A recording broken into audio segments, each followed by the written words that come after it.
आज मुझे सिर्फ ये हदीस पूरी बयान करनी थी। जो हालात आज पेश हैं, लोग इससे घबराए हुए हैं, नर्वस कि कैसा कैसा दौर आ रहा है, इतने मारे जा रहे, इतने काटे जा रहे, हर जगह एक एक चीज पर। मियाँ अभी तो तुम मस्जिदों, खानकाहों और नबी पाक सल्लल्लाहु अलैहि वसल्लम की ज़ात, अल्लाह की ज़ात पर तनाज़ात कायम करने वाले लोगों को देखा है। वो दौर भी आएगा तुम्हारे कलमे तैयबा पर, तुम्हारी जुबान पर लोगों को एतराज होगा, सवाल होगा। आ भी गया तुम्हारी अज़ानों पर सवाल, तुम्हारी नमाजों पर। आज ये सारी चीजें जो है आजमाइश से तुम गुजर रहे हो, ये वो शर का जमाना है जिसमें तुम्हें सब्र रखना है। और सब्र दोनों किस्म का, मुसीबतों पर भी सब्र करो और मासी पर, गुनाहों पर भी सब्र करो, दोनों चीजें। नौजवान तबके की जिम्मेदारी बढ़ जाती है। मेरे अजीज बच्चों, मैं आपसे कहना चाहता हूँ, ये रमजान का आखिरी अशर है, आप अल्लाह के जिक्र की मजलिस में आए। खुदा रहा, रसूल पाक का वास्ता देता हूँ, तुम्हारे दो छोटे कंधों पर बहुत बड़ी जिम्मेदारी आई, जो अगलों पे नहीं थी, आज तुम पर है। तुम्हारी पूरी जनरेशन जो बाद आने वाली है, वो तुम्हारे हर नक्ल हरकत को देखेगी और उसको कॉपी करने वाली है। तुम बुज़दिल रहोगे तो नस्लें बुज़दिल होगी, तुम गुनहगार अय्याश रहोगे तो तुम्हारी नस्लें इसी तरह से पैरोकार बन जाएंगी। तुम्हारे इन कंधों पर बहुत बड़ी जिम्मेदारी है। क्या मेरे मुस्तफ़ा करीम सल्लल्लाहु अलैहि वसल्लम से इतनी मोहब्बत भी नहीं है तुम्हें कि अपने ऐशो इशरत को ठोकर मारे हम? दुनिया जो चाहती है वैसे ना बन करके आमिना का लाल जैसा चाहे वैसे बन जाए। क्या इतनी चीज कुर्बानी हम नहीं दे सकते इस दौर में, जहां लोग तुम्हारे रब पर सवाल करें, कुरान पाक को जला दिया जाए, तुम्हारे बुजुर्गों की कब्रें उखाड़ने की बात हो? अब बचा क्या तुम्हारे हो रही? क्या ये दौर तुम्हारे ताश के पत्तों पर बैठने का दौर है? क्या ये दौर तुम्हारे शराब पीने का और जुआ खेलने का दौर है? क्या ये दौर तुम्हारा पूरा 24 घंटे इंटरनेट पर गेम खेलने का वक्त है? तुमसे सवाल होगा हर घड़ी के बारे में, हर लम्हे के बारे में सवाल होगा। और एक बात ये भी याद रखो, अल्लाह के नबी सल्लल्लाहु अलैहि वसल्लम फरमाते हैं, कुल्लुकुम राइन व कुल्लुकुम मसऊलुन अन रिअयतिही। तुम में से हर आदमी निगहबान है, जैसे चरवाहा अपनी बकरियों का निगहबान होता है, तुम में से हर आदमी निगहबान है। और हर आदमी से उसके नीचे रहने वालों के बारे में पूछा जाएगा क़यामत के दिन। तेरी औलाद क्यों बिगड़ी? तेरी औलाद गलत रास्ता क्यों इख्तियार की तेरे अंडर में थी? तुम्हारी बहनें, तुम्हारी बीवियां, तुम्हारी बच्चियां, ये तुम्हारे मातहत हैं, तुम इनके मसूल हो, इनके जिम्मेदार हो। इनके गलत कदम का भी तुम्हें जवाब देना पड़ेगा।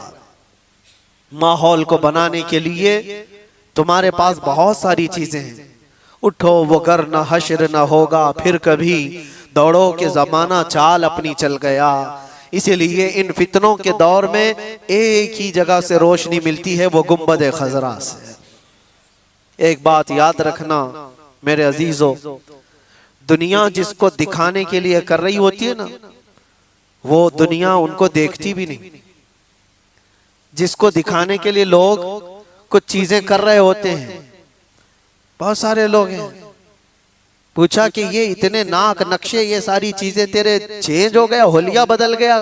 कहा मैं फलां का फैन हूं, एक्टर का, एक्ट्रेस का, पता नहीं किसका किसका फैन है, उसी की तरह सब कुछ बनाना। लेकिन मैं उनसे पूछता हूं, जिसकी तुम नकलो हरकत कर रहे हो, जिसकी कॉपी कर रहे हो, क्या वो तुझे देख रहा है?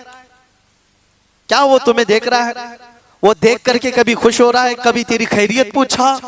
लेकिन कसम रब्बे जुल जलाल की, पूरी कायनात के चप्पे में कहीं पर भी रहो, मेरे मुस्तफा के अखलाक पर जो अमल कर रहा है, वो ताजदारे मदीना उसे देख रहे हैं, वो उसे देख भी रहे हैं और फख्र भी कर रहे हैं।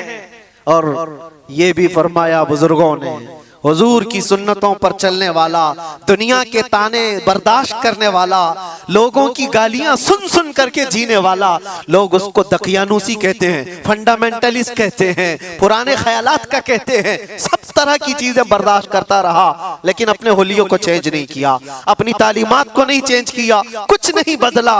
थका हारा गालियां खाकर जिस दिन उसका इंतकाल होता है, बुजुर्गों ने फरमाया रसूल पाक सल्लल्लाहु तआला अलैहि वसल्लम उसके कब्र में आने से पहले तशरीफ लाते हैं और मुनकर नकीर से कहते हैं जरा आहिस्ता से सवाल करना, बड़ा थक करके मेरा गुलाम आ रहा है, मैं मरूं तो मेरे आका या मलाइका से कहना से कोई मत जगाना, अभी आंख लग गई है, जिंदगी गुजारो तो वो गुजारो। दुनिया के ताने इन फितनों के दौर में बर्दाश्त करना सीख जाओ।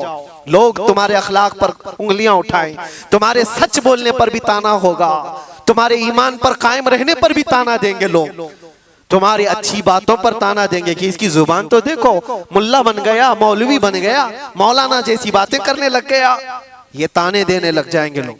दो हदीस क्या नौजवान सुनाएगा, उसको कहते हैं अल्लामा बन गया, मौलवी बन गया है। ये दौर अल्लाह के नबी सल्लल्लाहु अलैहि वसल्लम ने हदीस पाक में फरमाया, इतना ही नहीं कि मौलवी मौलाना कहकर के ताना देंगे, ऐसा देखेंगे जैसे एक जिना करने वाले को देखा जाता है। यह हदीस है किताबुल मलाहिम वल फितन में, अबू नईम ने यह हदीस नकल फरमाई है। इसलिए मेरे अजीजों, उस दौर का मुकाबला करने के लिए, उस दौर के चैलेंजेस को आपको बताना ये जरूरी था, मैंने बताया। उस दौर में अल्लाह के नबी ने यह भी फरमाया जो महफूज रह सकता है वो कौन है? वो बंदा जो ये कहा मेरा रब अल्लाह है और उस पर जम गया, चाहे कुछ भी हो, अब मेरा रब अल्लाह है। तुम मेरे सीने पर चढ़ करके बोलो, मेरी गर्दन पर तलवार रख करके बोलो, मैंने कहा है मेरा रब अल्लाह है तो अल्लाह ही है। ये इस पर कायम रहना, और दूसरी चीज आखिरत पर कायम रहना। अल्लाह ताला इस शर के जमाने में हमारी हिफाजत फरमाए। इस शर के दौर में मौला हमारी जानों की, हमारे मालों की और हमारे आमाल और हमारे ईमान की हिफाजत फरमाए। खुसूसियत के साथ पूरी दुनिया भर में कुछ वाकयात ऐसे होंगे जो तुम्हारा दिल दहला देंगे, वो होंगे, वो भी आजमाइश है, वो भी आजमाइश है।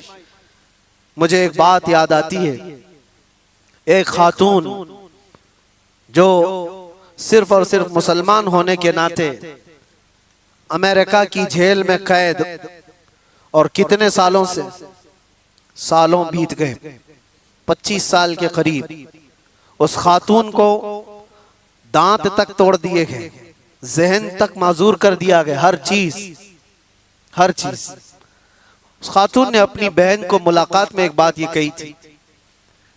बहन मिलने के लिए गई तो उस खातून ने कहा कि जेल की अजियतें बहुत सख्त हैं, मैं जानता हूं मेरे अजीज, एक दिन 1 साल के बराबर कटता है। मैं जिस जेल में रह कर के आया वहां पर लोग 22-22 साल से अंदर है। कितनों के घर उजड़ गए, खत्म हो गए, कितनों के घर वाले इंतकाल कर गए, वो आ ना सके, कितनों की औलाद बिखर गई, कुछ तो ऐसे कंप्रोमाइज करके रह गए कि अब हमारी जिंदगी का खात्मा इन्हीं 4 दीवारों के अंदर है। कुछ बर्दाश्त न करते हुए रस्सियां लटका करके अपने आप को फांसी पर झूल गए। हालात बड़े सख्त, बहुत सख्त आजमाइश का दौर। एक खातून जो ईमान की बुनियाद पर, इस्लाम की बुनियाद पर कैद में गई, अजियतों पर अजियतें दी गई, इतनी अजियतें कि पैर फैलाने की भी जगह नहीं थी, इतनी छोटी बैरक दी गई। उसमें 20 साल कट गए हों। बहन ने एक बार पूछा कि ये अजियतें जो इतनी सख्त गुजर रही हैं, तो वो हंसकर कहने लगी, कोई बात नहीं, मैं खुद भी घबराई हुई थी बहुत, लेकिन इस छोटी सी 4 दीवारी के अंदर बहुत थक करके एक दिन सोई तो ख्वाब में रसूल पाक तशरीफ लाए। बर्दाश्त से ज्यादा हो गया तो मेरे मुस्तफा तशरीफ लाए। हुजूर पाक सल्लल्लाहु अलैहि वसल्लम से मैंने अर्ज किया कि आका, ये जमाना कब खत्म होगा मेरी आजमाइश का, ये मेरा इम्तिहान कब खत्म होगा, इतनी अजियतों से गुजारा जा रहा है, ये कब खत्म होगा। अल्लाह के नबी सल्लल्लाहु ताला अलैहि वसल्लम ने क्या फरमाया? कहा खातून, ये तेरी आजमाइश थोड़ी ना, ये उम्मत की आजमाइश है। देखा जा रहा है कि उम्मत मजे लेकर सो रही है। तुम क्या समझते हो ये जो छोटे छोटे बच्चे रोज हिलाक हो रहे हैं बिलबिलाते हुए, आग के गोलों के नीचे उनकी सुबह और शामें होती हैं, उनकी चीखों को दुनिया ये समझती है कि एक इलाके का झगड़ा है। मैं कहता हूं पूरी कायनात के मुसलमानों का ये इम्तिहान है, आजमाइश है। तुम फिजिकली उनकी मदद नहीं कर सकते तो कम से कम अपनी जिंदगी तब्दील करो ताकि तुम्हारी दुआएं बारे इजाबत से टकराएं, अल्लाह की बारगाह में तुम्हारी दुआएं तो जाए। इसलिए मैं ये कहता हूं ये आखिरी अशरा है, मजलूम फिलिस्तीनियों के लिए भी हम दुआ करते हैं, मौला उन पर आए हुए उस जमाने को जल्द से जल्द खत्म फरमा दे। पूरी दुनिया रमजान मना रही है, पूरी दुनिया ईद की तैयारियों में बाजारों में दौड़ी दौड़ी घूम रही होगी, लेकिन वहां पर जनाजे निकल रहे हैं। सुबह एक जनाजा, शाम में एक जनाजा, बल्कि एक ही रास्ते पर 80-80 जनाजे जा रहे होते। मैं कभी सोचता हूं उनके घरों पर ईद कैसे आती है, उनके घरों पर इफ्तार और सहरी कैसे आती है, रमजान कैसे। लेकिन इन सब हालात के बावजूद जो खबरें आती हैं कि ना वो अजान में कम हुए हैं ना नमाज में, वह दुखती हुई आवाज में दर्द के साथ अजानों के साथ भी अपने ईमान को कायम रखे हुए हैं। एक बड़ी आजमाइश है। मैं इसलिए जज्बात में बोलता हूं कि दर्द होता है, तकलीफ होती है। मेरे आका सल्लल्लाहु अलैहि वसल्लम ने फरमाया,